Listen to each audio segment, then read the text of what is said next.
Saudara-saudara hadirin yang saya hormati, datangnya memang tidak kita harapkan yang namanya maut, tapi sekali dia datang tidak ada pintu tempat kita lari. Dia memang tidak pernah kita undang, tapi sekali dia datang mengetok pintu, kekuatan apa yang bisa menolak? Dia sebuah tanda seru dalam kehidupan. Apa yang menyebabkan orang takut mati? Pertama, barangkali karena dia tidak tahu bagaimana kehidupan sesudah mati. Alam kubur gelap, alam akhirat gelap, sehingga dia bingung. Lantaran bingung lalu jadi takut. Yang kedua, boleh jadi oleh bayangan-bayangan dosa yang pernah dia kerjakan di dunia ini. Kerjanya cuma menumpuk dosa. Dia gembira, bahagia, tertawa di atas tumpukan dosanya, merasa segan berpisah dengan seluruh kehidupan ini, sehingga boleh jadi maut adalah sesuatu yang ditakutkannya benar dalam kehidupan. Tapi bagaimanapun takutnya, tidak ada tempat lari dari dia. Dalam ayat lain Allah jelaskan, "Ainama takunu yudrikumul mautu walau kuntum fi burujim musayyadah." Di mana saja kamu berada, dalam benteng yang paling tangguh sekalipun, maut pasti akan datang menjemput kamu. Nah, bagaimana caranya maut datang menjemput kita? Bila datang dia, sang malaikat pencabut nyawa, malaikat Israel namanya, hendak mengambil roh kita. Dalam suasana macam begitu, di akhir kehidupan dunia, dalam berhadapan dengan sakaratul maut, terbagilah manusia dalam dua bagian besar. Pertama, yang menghadapi sakaratul maut itu dengan husnul khatimah, baik di akhirnya, sehingga pada saat rohnya berpisah dengan jasadnya, kelihatan dia seperti senyum, mukanya cerah. Bahkan sebelum itu boleh jadi dia sempat meninggalkan pesan-pesan yang baik. Ada yang sempat azan, ada yang sempat baca Quran. Pernah kan nemui orang yang mau mati seperti itu? Yang sempat azan, yang sempat baca Quran, yang sempat meninggalkan wasiat-wasiat yang baik. Sebab apa? Malaikat maut datang menjemput mereka juga dengan baik-baik. Dicabut ruhnya perlahan-lahan, tapi sungguh pun perlahan-lahan. Pedihnya, sakitnya tetap tiada tara. Rasulullah Sallallahu Alaihi Wasallam, dikala beliau hendak berhadapan dengan sakaratul maut, diceritakan mencelupkan tangannya ke dalam gelas berisi air, lalu mengusapkannya ke muka beliau seraya berdoa, "Ya Allah, mudahkan saya dalam menghadapi sekarat ini." Beliau juga yang mengatakan bahwa sakitnya sakaratul maut sama dengan 300 kali bacokan pedang. Sehingga kita diajarkan doa. Di antara doa selamat itu kan ada, Allahumma hawwin alaina fi sakaratil, ya Allah, mudahkan saya di dalam menghadapi sakaratul maut itu. Ketika ruh ini keluar dari jasad, mata masih mengikuti ruh itu. Jika kadang-kadang ada yang matanya terbelalak dan tidak sempat ditutup, terbuka terus, mengikuti ruh itu keluar dari jasadnya. Adapun golongan kedua, manusia yang ketika berhadapan dengan sakaratul maut mendapatkan su'ul khatimah, jelek di penghabisannya. Sekaratnya sudah setengah mati, lalu jelek juga di akhirnya, mati dalam keadaan yang tidak baik, tidak terpuji. Ada yang lagi megang kartu, mati. Ada yang lagi di tempat ngadu ayam, mati. Ada yang lagi di tempat pelacuran, mati. Ada yang lagi megang botol minuman keras, mati. Nih barangkali malaikat maut gemes banget nariknya, lu bajingan, lu tarik terus kan. Mati su'ul khatimah. Makanya bagus itu.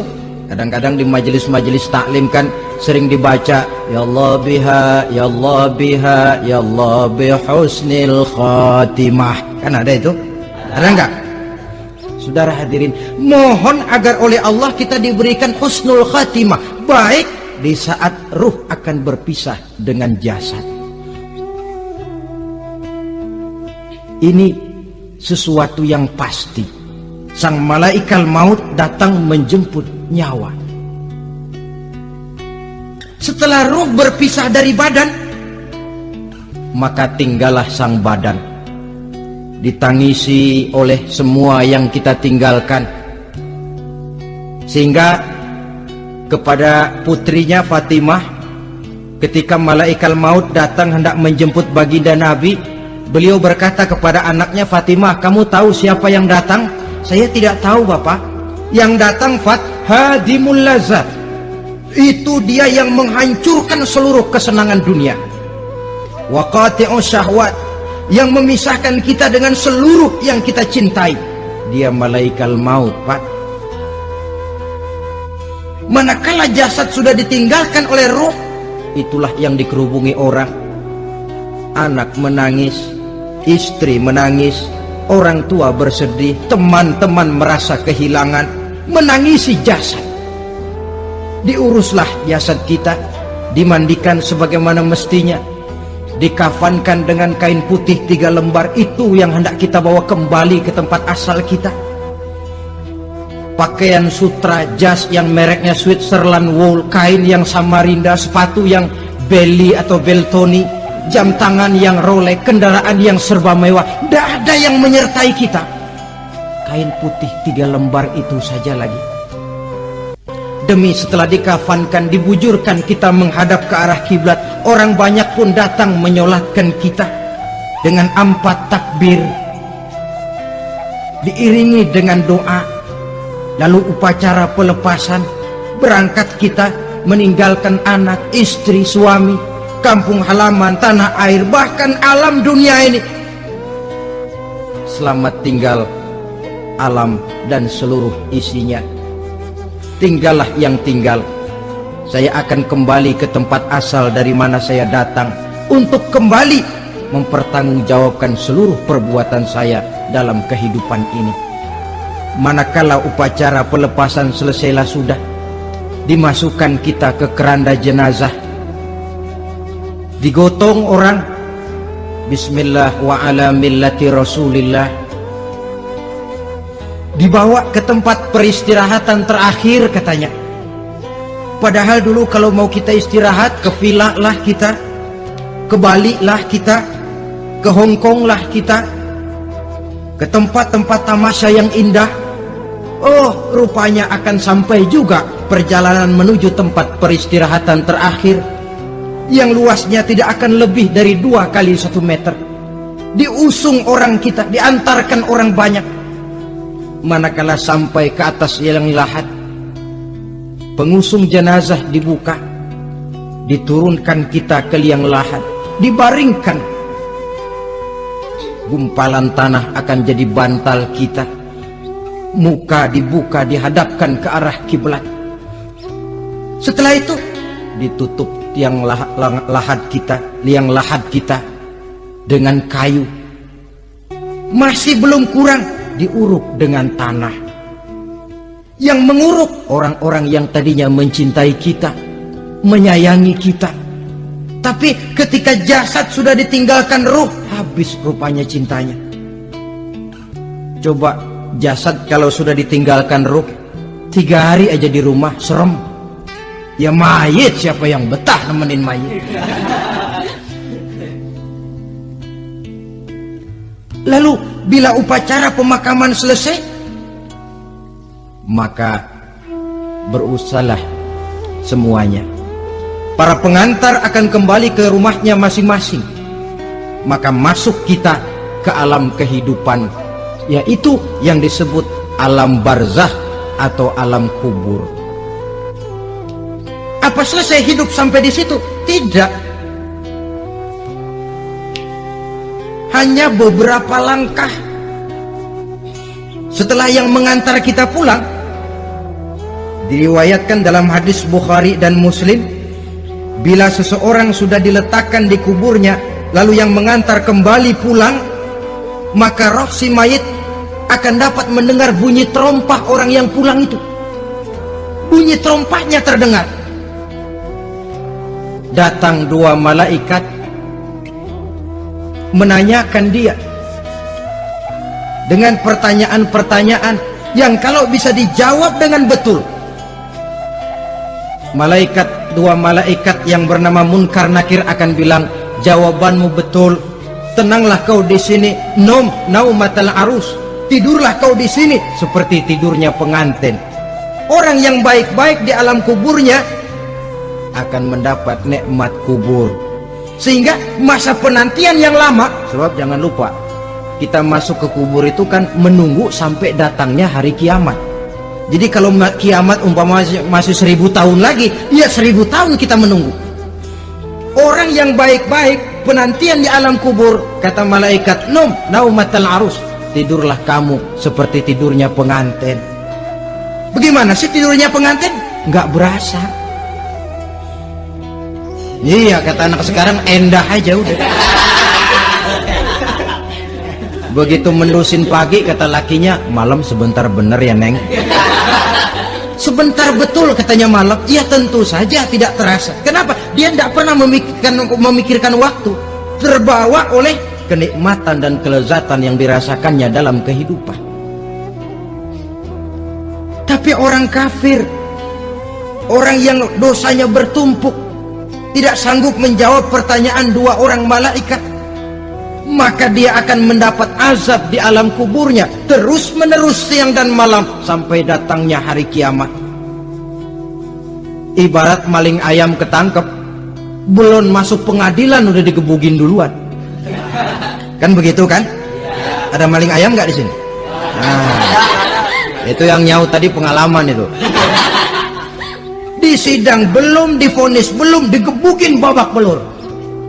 Saudara hadirin, maka alam kubur bisa merupakan raudhatun min riyadil jannah, taman di antara taman-taman surga, pun juga bisa merupakan hufratun min hufarin niran, menjadi liang daripada neraka.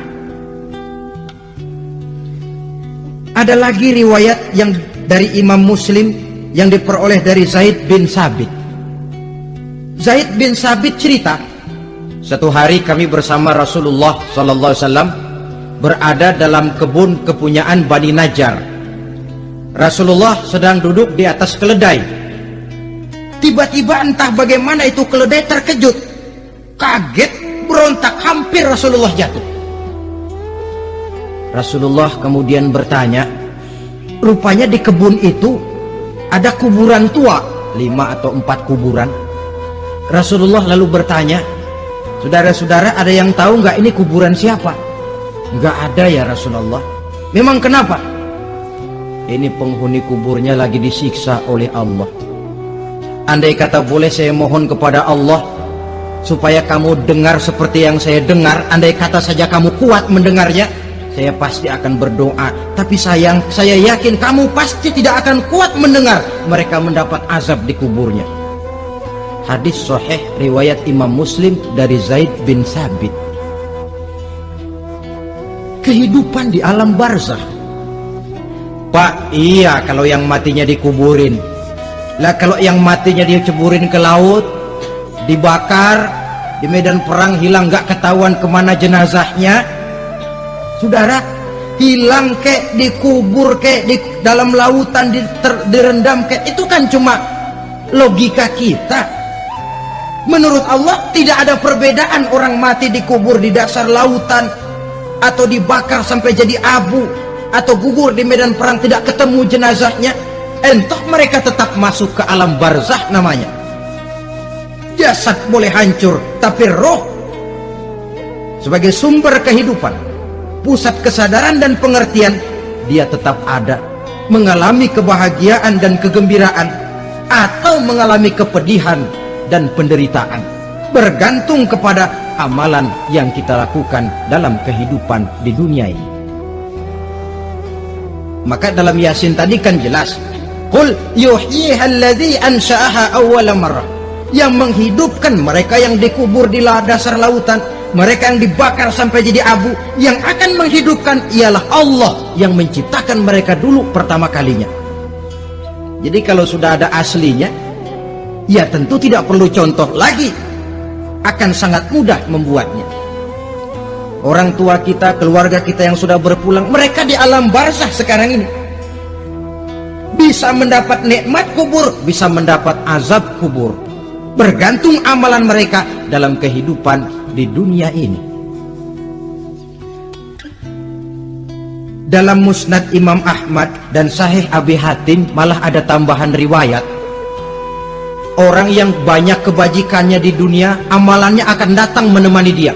Sholatnya dekat kepalanya, puasa sebelah kanan, zakat sebelah kiri, menghibur dia.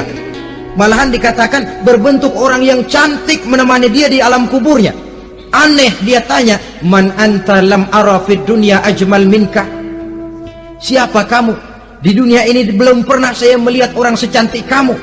Dia jawab, ana amaluka soleh, saya adalah amalmu yang soleh yang kau kerjakan waktu di dunia. Saya sekarang diperintahkan untuk menemani kamu di sini. Alhamdulillah. Sedangkan amalnya yang jahat akan datang dalam bentuk yang menyeramkan menemani dia di sana. Bayangin deh, di kuburan ditemenin yang serem-serem. Sama juga di dunia. Di dunia, kalau kita di tempat gelap ditemenin orang cakep, enak nggak? Wah, pengalaman. Tapi coba bayangin, sudah tempatnya gelap, yang nemenin jelek nggak ketulungan, gerah kita. Nah, saudara hadirin yang saya hormati, lalu bagaimana tempat arwah-arwah yang sudah kembali menghadap Allah yang disebut mustaqarrul arwah itu? Macam-macam tingkatannya sesuai dengan profesi dan amalannya waktu di dunia.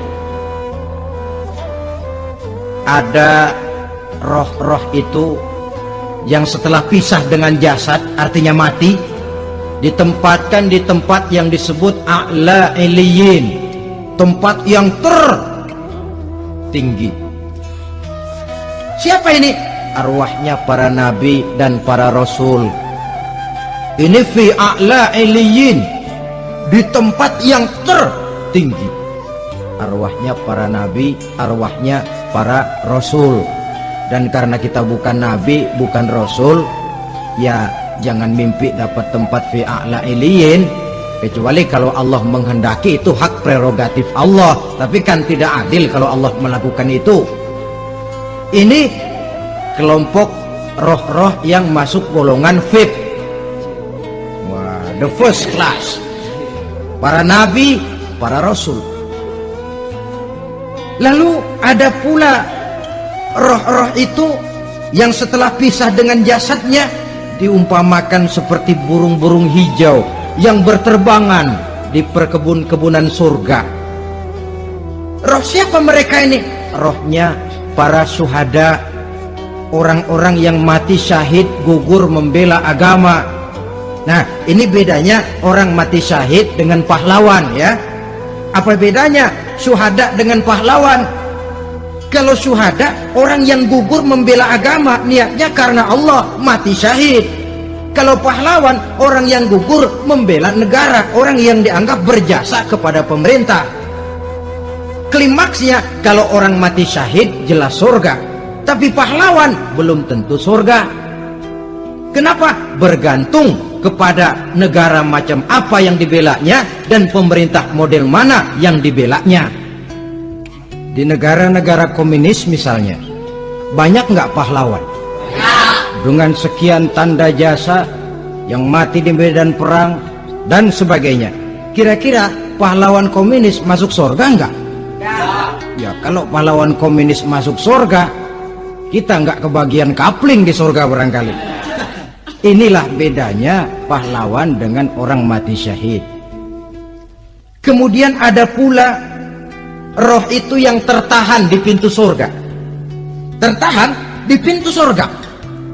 Ini seperti tadi, orang yang mati syahid tapi masih ada kaitan di dunia. Rasulullah pernah ditanya orang, ya Rasul, kalau saya maju ke medan perang bela agama, mati syahid, apa saya masuk surga? Iya, masuk surga. Kecuali kata Nabi, kalau masih punya utang. Nah, tertahan di pintu surga. Ada pula roh itu yang tertahan di alam kuburnya. Ini umumnya seperti tadi itu. Ada mempunyai dosa, mempunyai kesalahan, sehingga merasakan azab kubur. Ada juga roh itu yang tertahan di permukaan bumi. Mereka yang dalam hidup selalu menumpuk dosa-dosa yang besar, meninggal sebelum keburu untuk bertaubat.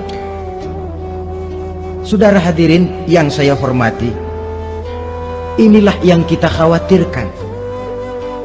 Sebab jikalau pada saat roh sudah datang, jikalau saatnya roh datang berpisah dengan jasad, menemukan sakaratul maut, saat itu taubat sudah tidak akan ada gunanya lagi. Masuk ke alam kubur, mendapat azab kubur sampai datangnya hari kiamat. Berapa lama di alam kubur ini? Menunggulah kita sampai datang saatnya kiamat. Nah, saudara-saudara, apa tanda-tanda hari kiamat? Kapan dia akan datang? Bagaimana hal ihwal manusia pada saat terjadi kiamat? Bagaimana alam ini? Bagaimana perhitungan di padang mahsyar? Insya Allah akan saya ungkapkan pada bagian kedua dari ceramah ini. Insya Allah kita akan lanjutkan pembicaraan ini sampai kepada terminal paling akhir, surga dan neraka. Inilah saja pertemuan kita pada kesempatan kali ini. Terima kasih banyak atas segala perhatian. Mohon maaf atas segala kekurangan. Wabillahi taufiq wal hidayah. Wassalamualaikum warahmatullahi wabarakatuh.